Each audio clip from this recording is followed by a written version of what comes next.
So hello everyone, welcome back on my YouTube channel. So students, आज की video जो है मोस्ट इंपॉर्टेंट है क्योंकि आज मैं सभी डॉक्यूमेंट्स की आपको लिस्ट देने वाली हूँ कि क्या कौन से डॉक्यूमेंट्स जो है at the time of reporting counselling में आपको चाहिए होंगे। तो आप उनकी एक लिस्ट पहले से ही बना के रखें, ठीक है। और मुझे एक बात और कहनी थी, जिन्होंने भी अपने कमेंट्स जो लास्ट वाली वीडियो में डाले थे उसके जो है मैं आज शाम तक उसके आंसर्स दे दूँगी, ठीक है स्टूडेंट्स। और अगर आपके कोई और भी कमेंट्स हो तो आप इस वीडियो के नीचे क्या है कमेंट्स कर सकते हैं या फिर जो भी डाउट हो, ठीक है। सो वीडियो को स्टार्ट करते हैं। तो सबसे पहले आप देख सकते हैं यहाँ पर एक लिखा हुआ ऊपर, original and self attested copies of document to be deposited as per list in a sequence as in table, ठीक है। ये जो लिस्ट होती है ये आपको कॉलेज वाले प्रोवाइड कर देते हैं, या तो पहले ही वो आपको भेज देंगे, जैसे पता चल जाएगा कि आपको कौन सा कॉलेज अलॉट होगा, ठीक है। तो या फिर वो नहीं भेजेंगे, at the time of reporting आपको चाहिए। लेकिन आपको ये सारे डॉक्यूमेंट्स जो है एक बार पहले से खुद से ही रख लेने हैं, बाद में उनकी लिस्ट जो है वो लाइन वाइज बन जाएगी, ठीक है। ऊपर लिखा हुआ है सारे ओरिजिनल भी चाहिए और सेल्फ अटेस्टेड कॉपीज़ भी चाहिए। मतलब सारे जो डॉक्यूमेंट्स यहाँ पे नीचे लिखे गए हैं इन सब की जो भी ओरिजिनल डॉक्यूमेंट्स है वो चाहिए आपके, चाहे टीसी हो, माइग्रेशन हो, ठीक है। ओरिजिनल चाहिए और साथ ही में इनकी कॉपी भी चाहिए, ठीक है, जो कि सेल्फ अटेस्टेड हो। उसके नीचे आप सेल्फ अटेस्टेड का मतलब है जो भी वो फोटो कॉपी वाला पेज है, आप उसके नीचे अपना जो भी है वो साइन कर सकते हैं, ठीक है। तो मेरे हिसाब से आपको इनकी चार चार कॉपीज़ निकलवा लेनी चाहिए, जो भी आपकी ओरिजिनल डॉक्यूमेंट्स हैं, क्योंकि आपके ओरिजिनल डॉक्यूमेंट्स बाद में कॉलेज वाले रख लेंगे। तो आपके पास क्योंकि आपको भी कई बार कोई डॉक्यूमेंट्स जैसे कि 10th की मार्कशीट, 12th की मार्कशीट चाहिए होती है, तो कॉलेज वाले तो आपको देंगे नहीं क्योंकि उन्होंने अपने पास रख ली। इसलिए आप उसको उनको स्कैन कर लेना और वो तो आप रख सकते हो स्कैन करके, ठीक है। और जो फोटोकॉपी है दो तो आप खुद रख लेना और दो वो आपके कॉलेज वाले रख लेंगे, इसीलिए आप पहले से ही इसे तैयार कर सकते हैं। तो सबसे पहले अगर हम डॉक्यूमेंट की बात करें, सबसे पहला है मेडिकल फिटनेस सर्टिफिकेट। मतलब आपको एक सर्टिफिकेट बनाना है हॉस्पिटल में जा कर के मेडिकल फिटनेस का। कई बारी क्या होता है, हर कॉलेज का ये अपने आप पे डिपेंड करता है। जैसे कि हमारा जो RUHS कॉलेज है, फर्स्ट राउंड काउंसलिंग हुई थी, सब बच्चों को RUHS जो हॉस्पिटल है या फिर जो जयपुरिया हॉस्पिटल है वहाँ पे जाकर अपना जो मेडिकल फिटनेस सर्टिफिकेट है वो बनवाना पड़ा था। लेकिन कई कॉलेजों में क्या होता है, खुद का भी चल जाता है। मतलब आप जिस भी तहसील या डिस्ट्रिक्ट के हैं वहाँ से अगर आप बना के लाएँ तो कई जो गवर्नमेंट कॉलेज हैं वो आपका अलाउ कर देते हैं, ठीक है। सो मुझे पहले सीकर का कॉलेज मिला था, तो सीकर वाले में मैंने पहले से ही हमारे जहाँ से मैं हूँ वहीं से ही बनवा के लाई थी और उनको कोई इशू नहीं था इसमें, ठीक है। फिर जैसे मैं सेकेंड राउंड में RUHS मिला, तब सेकेंड राउंड में मेरा सर्टिफिकेट, हेल्थ सर्टिफिकेट जो है वो फर्स्ट राउंड में जो फर्स्ट राउंड में था वही मान लिया था, ठीक है। तो ये वाला हेल्थ सर्टिफिकेट आप अभी मत बनवाना और जितने भी डॉक्यूमेंट्स है उसको आगे देखते हैं, ठीक है। सेकेंड है अलॉटमेंट लेटर। जो आपका अलॉटमेंट लेटर आया था ना वो आपको साथ में रखना है, ठीक है। उसकी ओरिजिनल फ़ोटोकॉपी निकलवा लेना जो ओरिजिनल है, और फ़ोटोकॉपी भी आपके पास होनी चाहिए। मतलब admit card of RUHS entrance exam, जो आपने एग्ज़ाम दिया था उसका जो एडमिट कार्ड आया था वो भी आपको क्या है साथ में लेना है, ठीक है।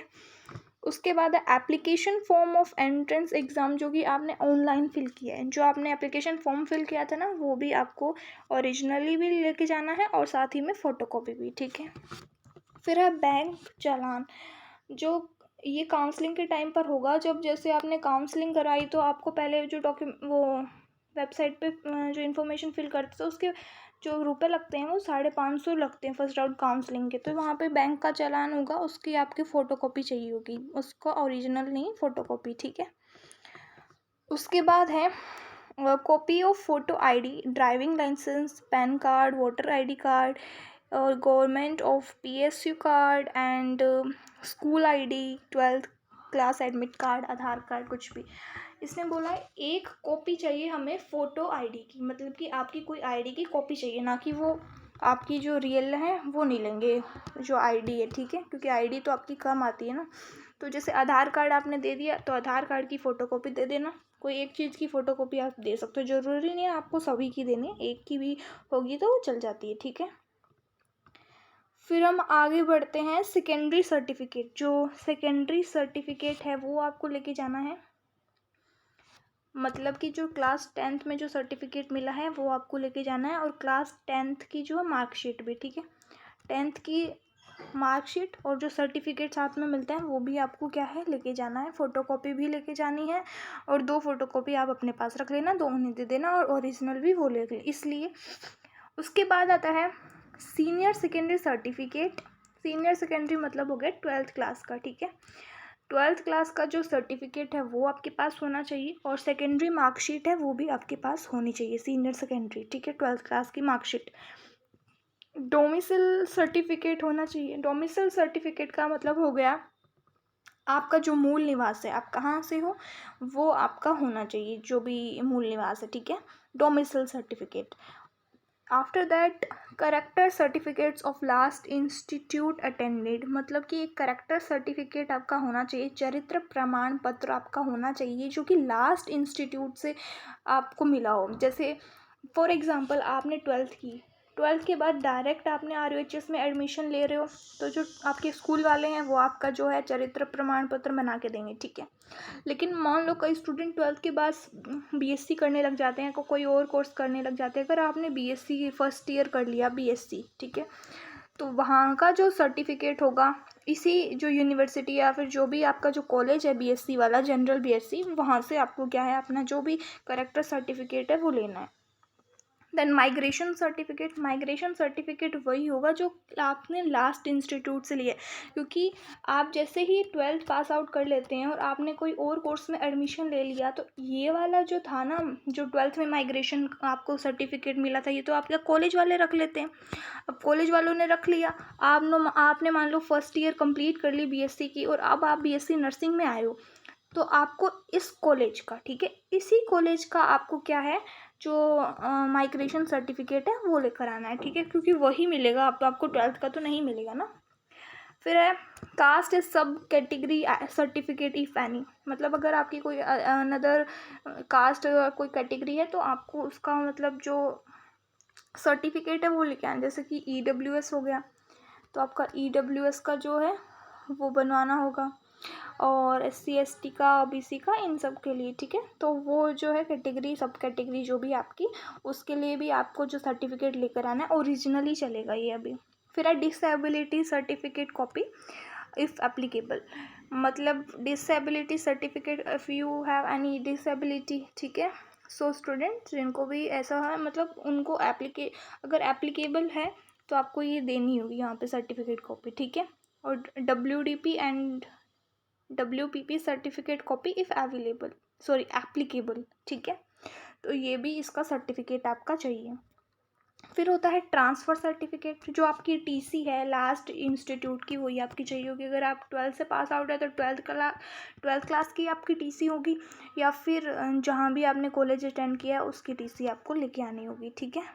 फिर आता है gap affidavit if gap after 12, मतलब आपको एक गैप कार्ड बनवाना है, मतलब जो गैप सर्टिफिकेट होता है वो बनवाना है। अब गैप सर्टिफिकेट क्या होता है, देखो जो स्टूडेंट ने 12th पास कर ली और सीधा उन्होंने RUHS में एडमिशन लिया है, ठीक है, तो उनका कोई गैप नहीं हुआ, तो उन्हें गैप सर्टिफिकेट नहीं बनाना है, ठीक है। लेकिन जो स्टूडेंट ने मान लो 12th पास आउट कर ली, 12th पास आउट करने के बाद उन्होंने मान लो नीट की तैयारी की 1 साल, तो वहाँ पे ड्रॉप हो गया। मान लो दूसरी साल उन्होंने कुछ भी किया हो, उन्होंने सीधा BSc में एडमिशन ले लिया, फिर यहाँ पे गैप हो गया 2 साल का, और फिर उसने RUHS में जो है अपना एडमिशन ले रहा है, तो बीच में उसके जो गैप आए हैं ना, ये इंक्लूड किया जाएगा। तो उसके लिए आपको एक गैप सर्टिफिकेट बनाना है, वो इजीली बन जाता है, कोई हार्ड नहीं है, ठीक है। तो आपको गैप सर्टिफिकेट बनवाना होगा, और साथ ही में उसकी कॉपी भी आपको चाहिए होगी।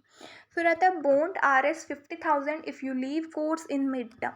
अब मोस्टली स्टूडेंट मुझसे यही पूछते हैं, मैम अगर हम लोग बीच में अगर BSc नर्सिंग छोड़ दें तो क्या होगा। तो स्टूडेंट्स जैसे RUHS एग्ज़ाम दिया और आपका बाद में अभी पहले आपने RUHS का एग्ज़ाम दिया, फिर आपका नीट में सिलेक्शन हो गया और आप इसे छोड़ना चाहते हैं, ठीक है, या फिर कोई और कारण हो सकता है जिससे आप क्या है छोड़ना चाहते हैं, तो आपको 50,000 रुपये का बॉन्ड भर के देना पड़ेगा कॉलेज में, तभी आपके जो ओरिजिनल डॉक्यूमेंट्स हैं वो आपको मिलेंगे, वरना नहीं मिलेंगे। 50,000 का बॉन्ड भरना पड़ेगा, ठीक है। आई होप आप ये समझ गए होंगे। फिर है affidavit regarding professional conducts and anti ragging. So एक एफिडेविट बनता है जो कि एंटी रैगिंग जो होगा उसके खिलाफ, जैसे कि कॉलेज में एंटी रैगिंग के खिलाफ आपको वो जो है एफिडेविट्स बनवाने हैं, अगर आपको कोई रैगिंग करता है या कुछ भी करता है तो इस टाइप से, ठीक है। तो उसके लिए आपको एंटी रैगिंग जो भी आपके एफिडेविट्स है वो बनवा के लेके आने होंगे, जो कि कोर्ट या तहसील में बनते हैं। तो उस टाइम ये अभी मत बनवाना, ये जो बॉन्ड वाले हैं एफिडेविट हैं और ये वाले अभी नहीं बनवाना है आपको, ठीक है, ये बाद में बनवाना है। बस जो ऊपर टीसी वगैरह है, करेक्टर सर्टिफिकेट है, ये सब आप अपने पास इकट्ठा करके रखें एक साथ, ठीक है। फिर आपको क्या है 4 पासपोर्ट साइज फ़ोटोज़ लेके जानी है of student and 1 of parents, ठीक है। स्टूडेंट्स की जो स्टूडेंट है आपके, मतलब आप खुद हो, तो आपकी जो 4 पासपोर्ट साइज़ फ़ोटो है वो आपको लेके जानी है और एक अपने पेरेंट्स की भी लेके जानी है, ठीक है। फिर है फ़ी विद डीडी और बैंकर्स चेक।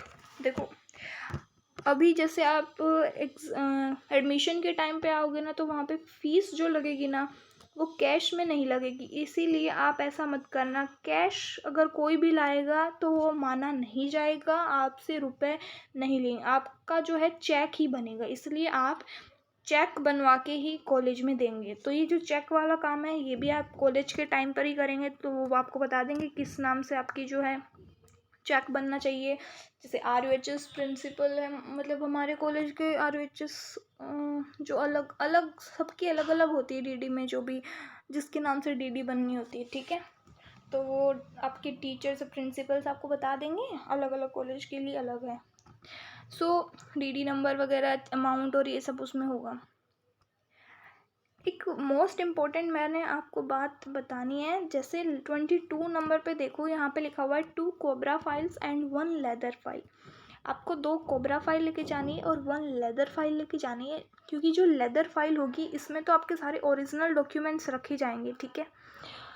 और 2 कोबरा फाइल्स में आपके जो कॉपी वाले डॉक्यूमेंट्स हैं ना वो आपके रखे जाएंगे। पर मोस्टली क्या करते हैं, लेदर फाइल में पहले तो आगे हर एक पेज पे जो होता है आपके लेदर फाइल में आप रख सकते हैं अपने जो भी डॉक्यूमेंट्स हैं, और उसके बाद आखिर में सारे एक साथ जो आपने सेल्फ अटेस्टेड फ़ोटोकॉपीज़ दी हैं वो आपकी लगा ली जाती हैं, ठीक है।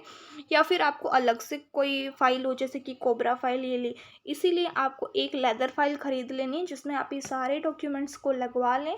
और ये जो आपको मैंने अभी बताए हैं बॉन्ड्स और एफिडेविट्स, ये सभी आपको अभी नहीं करवाना है, अभी ये आपको बता दिए जाएंगे। और जो एफिडेविट्स है वो कैसे बनवाने हैं, इसका जो फॉर्मेट है वो भी मैं आपको सेंड कर दूंगी। और अभी ये नहीं बनवाने हैं, ठीक है, अभी काउंसलिंग नहीं है। सो और बाकी जो भी डॉक्यूमेंट्स है ये वाले आपको साथ में रखने हैं। अगर आपके पास माइग्रेशन कार्ड नहीं है या सर्टिफिकेट नहीं है तो आप कॉलेज वालों को बोलो, अगर आपने कॉलेज अटेंड किया है लास्ट बार तो उन जल्दी से जल्दी आपका माइग्रेशन सर्टिफिकेट भी आ जाए, क्योंकि अगर आप बाद में 12th वाले हैं तो उनको तो मिल गया होगा, जिन्होंने बाद में कोई और कोर्स ज्वाइन किया होगा उन्हें नहीं मिल पाया, इसीलिए आपको माइग्रेशन सर्टिफिकेट ये सब जितने भी आपके जो भी नेसेसरी डॉक्यूमेंट्स हैं इनकी लिस्ट मैंने आपको बता दी है, तो आप इन सबको अच्छे से अपने साथ रखें, ठीक है। सो ये थी आज की वीडियो, आई होप आपको अच्छी लगी होगी। सो आपको अगर अच्छी लगी है so please like subscribe and share my YouTube channel, and मिलते हैं अब नेक्स्ट वीडियो में। थैंक्स।